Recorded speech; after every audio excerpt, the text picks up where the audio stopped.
Hey guys, Brendan here again. I wanted to just drop another thing that I was kind of thinking about after the discussion the other day and a couple other people mentioned. Basically, your choices don't matter. Basically, your choices don't matter. Nothing you do in your life, nothing you do in your life, or anything that you decide to do is ever going to affect anything ever. All right, maybe that's a little bit too much. But what I was going to say is that nothing that you do in your life affects sort of the outcome of grand things that happen publicly, like in politics or on a national scale. Contrary to sort of my last video where I'm saying, why isn't there anybody who speaks for Generation Y? This video is saying it kind of doesn't matter.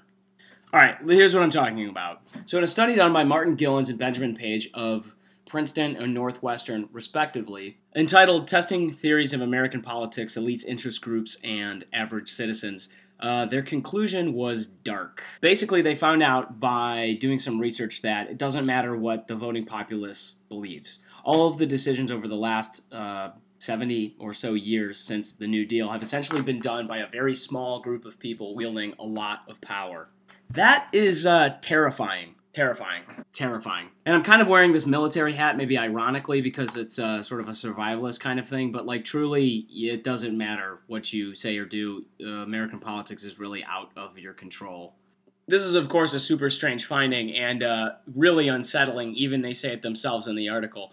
But it's doubly unsettling for another reason. We're all reading a lot of stories lately about people like the Koch brothers spending a ton of money to influence American politics. But if your choices in the process are really not very important and they don't matter, then why is that money coming into the process? Essentially, I think it's pretty simple. What these guys decided is basically that they're paying all of this money into the process to try to influence other elite groups out of the process. So what we have is all of these citizens on this level right here. And then above that, in the political process, special interest groups coming from left and right, dropping tons of money to try to get either one out of the process to...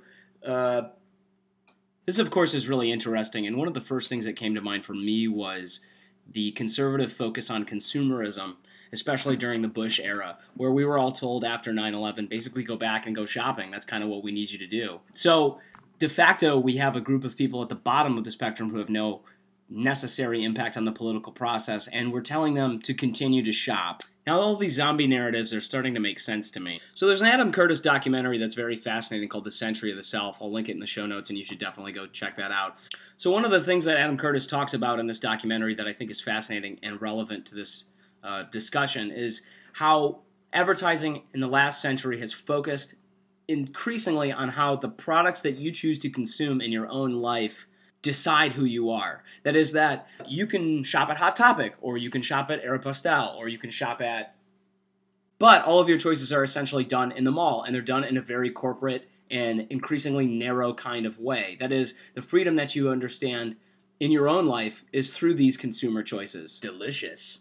So this is one of these big problematic questions that I'm really having a lot of trouble with in my own life, and that I would love some kind of discussion about, because I don't know what to do.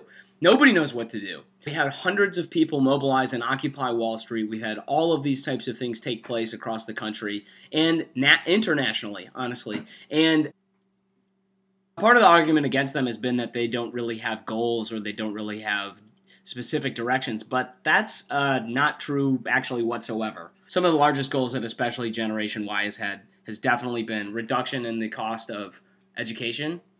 Thanks a lot, baby boomers, by the way, for choosing that to be the way that you educated your children, letting us take on massive loans that we can't repay.